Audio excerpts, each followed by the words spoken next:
Pero kung bago ka pa lang sa aking channel, paki-like, share, and click the subscribe button and the notification bell para lagi kayong updated sa mga parating ko pang uploads.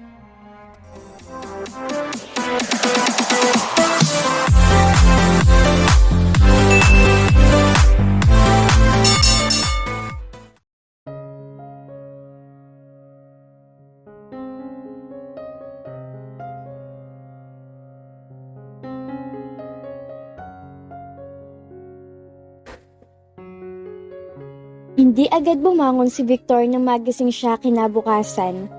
Bukod sa kumikurot niyang ulo dala ng sobrang kalasingan na nagdaang gabi, ay hindi pa rin mawala-wala ang naging sagutan nila ni Mia.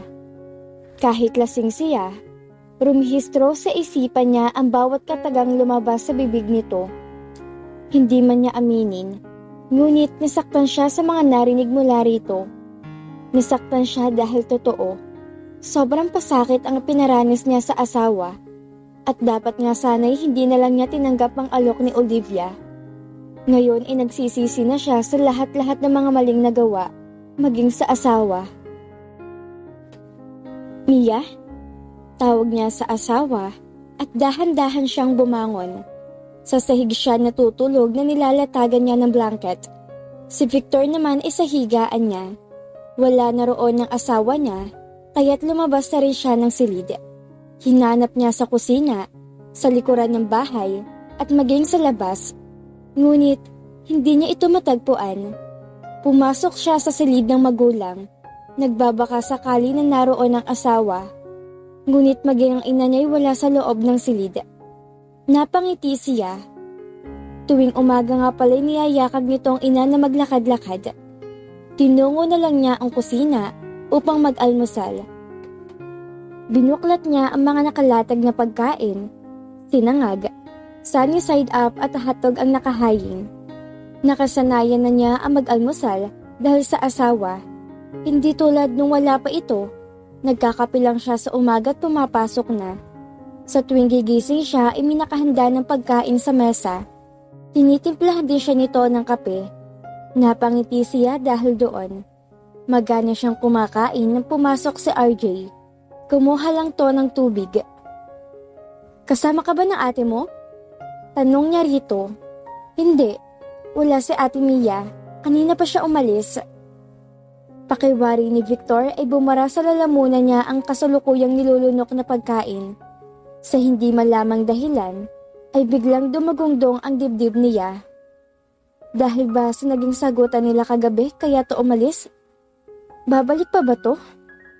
Matagal nang nakalabas ang kapatid niya, hindi pa rin siya makahuma.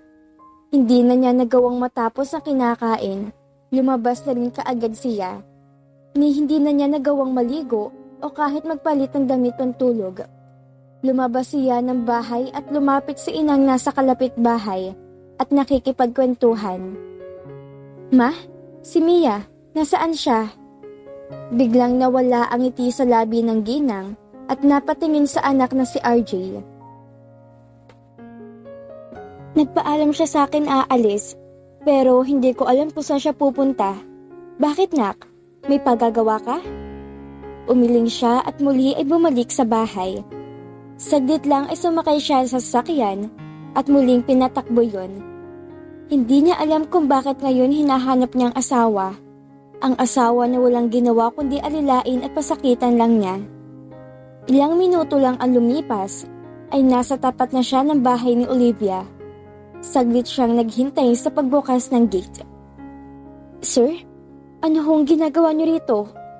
Bungad na tanong na nag-aalaga kay Olivia. Nandito ba si Mia? Balik niyang tanong kasabay ang sapilitang pagpasok sa loob. Wala po siya rito, sir. Bakit parang natatakot ka? Ho? Ano ho kasi? Kuwan. Ay, sige na nga. Sasabihin ko ng totoo. Bahagya siyang kinabahan sa maaaring sabihin ng kaharap. Sa halip na magsalita ito, ay pinasunod siya nito sa loob ng bahay hanggang sa silid ni Olivia. Habang inihahakbang niya ang paa, ay pabilis ng pabilis ang kabog ng dibdib niya. Napanganga siya nang huminto sa tapat ng pinto at na masaksihan ang kalagayan ni Olivia. Agad siyang lumapit dito. Ma'am Olivia, ano hong... Nakahiga ito na nahihimbing sa pagkakatulog. Nangangayayat na rin to ng husto. May sakit ho siya, sir. Ang maid niya ang sumagot sa tanong niya. Ano? Gulat niyang tanong. Bakit hindi mo to pinaalam kaagad sa amin? Ngayon alam na niya kung bakit bigla siyang kinabahan. Si Ma'am Ho may kagustuhan na wag ipaalam sa iba, kahit pa nga kay Ma'am Mia. Stage 4 na po ang sakit niya, sir. Napanganga siya sa narinig. Anong sakit niya? Brain cancer po. Maluhaluhang tugon nito. Nang hina si Victor sa narinig, malaya na lang niyang pinagmasdan ang nakaratay na si Olivia. Minsan iniini siya rito dahil sa sobrang strikto nito sa loob ng opisina. Ngunit ito rin ang nagturo sa kanya kung paano humawak ng negosyo. Ito ang mentor niya, ang guro niya, at ikalawang ina na rin. Nahabag siya sa kalagayan nito at ganoon na rin para sa asawang walang kamalay-malay sa sakit ng ina. Nakakaawa na nga po si Ma'am kapag sinusumpong ng sakit. Malimit ko rin marinig sa kanya na sana kuhanin na agad siya para hindi niya maramdaman pa ang sakit. Hindi niya napigilan ang pag-agos ng luha. Naaawa siya rito. At sa pagkakataong ding yun, ay inalala niyang kalagayan ni Mia. Ano kayang mararamdaman ng asawa niya kapag nalaman nitong kalagayan ng ina? Gumalaw ang talukap na mata ni Olivia. Victor, what are you doing here? Kahit may iniindang karamdaman, ay hindi pa rin may kikila ang matigas nitong tinig. Hindi niya sinagot ang tanong ng ginang. Sa halip iba ang lumabas sa bibig niya. Bakit hindi mo sinabi ang totoo? Natahimik ito sandali. Marahan itong bumangon na tinulungan naman ni Mercy. Ayoko mag-alala ng hustong aking anak, Victor. At sa palagay mo matutuwa siya kapag nalaman niya ngayon ang iyong karamdaman? Muli itong natahimik. May taning ng buhay ko, Victor. Hindi na ako magtatagal sa mundong to. Ang gusto ko'y payapang isipan ng aking anak kapag ako'y nawala. At pag ako'y nawala, gusto ko nga sanang mailibing muna ako bago niya malaman ng kalagayan ko. Karapatan niyang malaman ng totoo, Mami. Sa kauna-unahang pagkakataon, ay natawag niya tong Mami. Napahinga to na malalim at saka siya banayad ng ngumiti. Alam mo ba kung bakit ko pinakasal sa iyong aking anak kahit alam kong mali? Dahil alam kong sa'yo siya liligaya.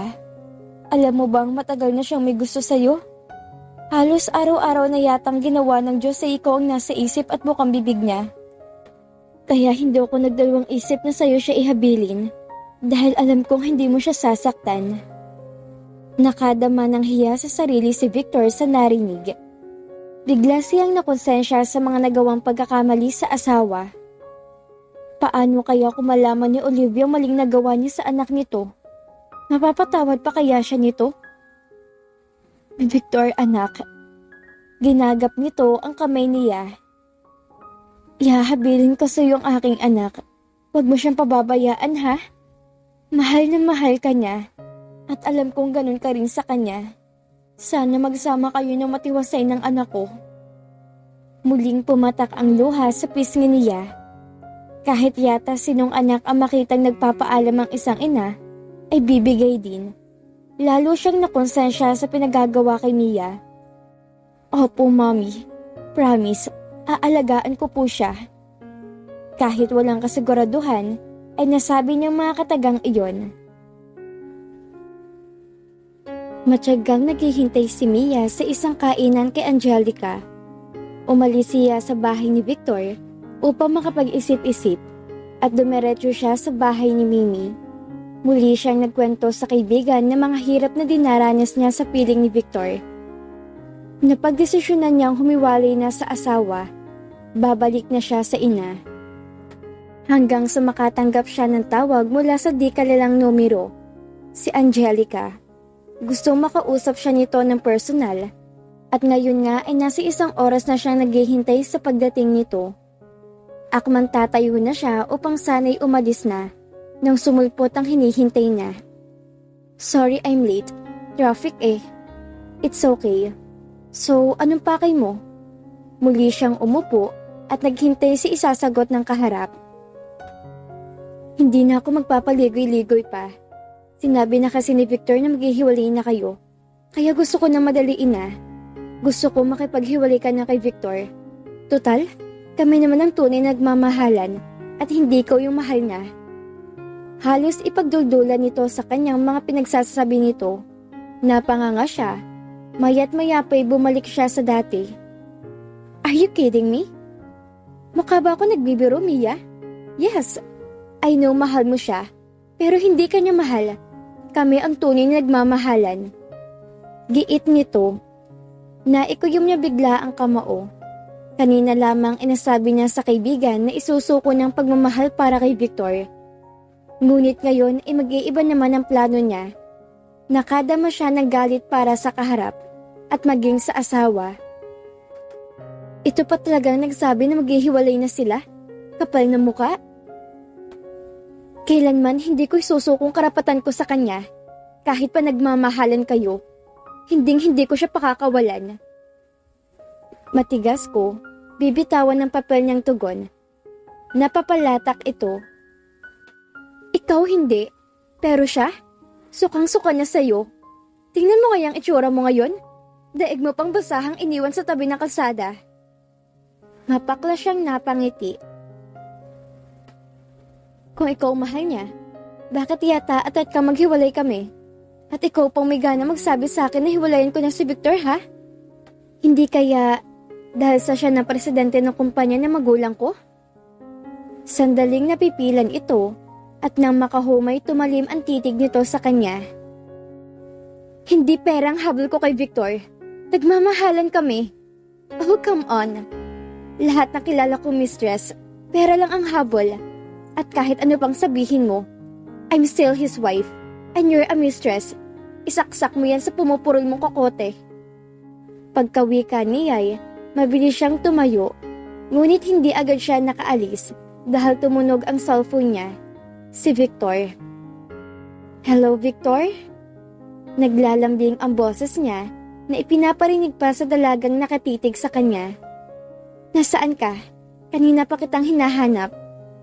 May kinausap lang ako. Kanina mo pa ako hinahanap? Bakit? Saan? Susunduin kita. Napangiti siya at hindi na itago ang kilig na nadama. First time yung nangyari, kaya't sasamantalahin na niya. Sinabi niya ang lugar na kinaroroonan at matapos ang pakikipag-usap sa asawa, ay naglakad na siya palabas na hindi malang sinusulyapan ng dalaga. Katahimikan ang namamayani sa loob ng sasakyan habang nagmamaneho si Victor. Panay ang galaw ng mata niya sa katabing si Mia at maya't maya rin ang kanyang buntong hininga. Hindi niya masabi-sabi rito dahil nababahala siya sa magiging reaksyon ng asawa kapag nalaman nitong kalagayan ng ina. Para mawala ang tensyon, ay kinausap niya ito. Sino kinausap mo? Mahinahon niyang tanong sa balsulyap dito. Ha? Kaibigan ko. Importante yata. Ang aga mo raw umalis, sabi ni Mama. Napatikhim ito. Hindi naman. Actually, pinuntahan ko si Mimi. Itong nakausap ko kanina, hindi ko taga sinasadya. Bakit? Curious nitong tanong. Napailing siya. Wala. Muli siyang napabuga ng hangin at muli na namang namayani ang katahimikan. May pupuntahan ba tayo? Nasa mukha ni Mia ang pag-aalala. Napansin na siguro nito na ibang tinatahak nilang daan. Oo, tama ka. May pupuntahan tayo.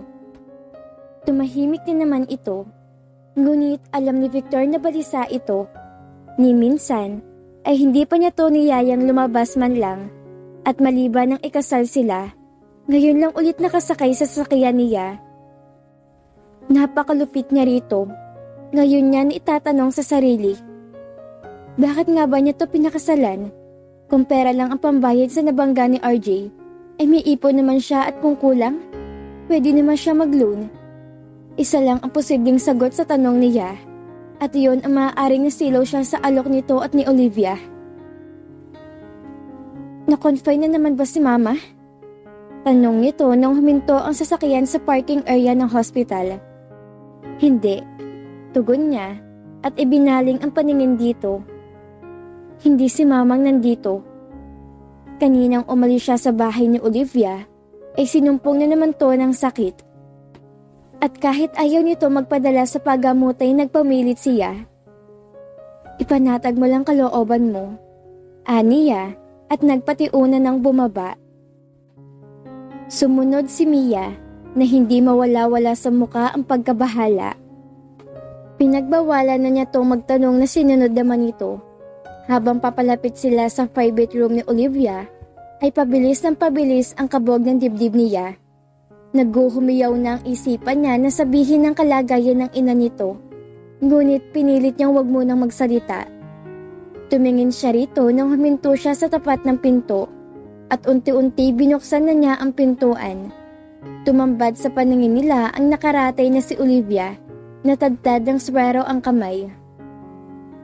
Mommy? Tumingin ito sa kanya. What happened?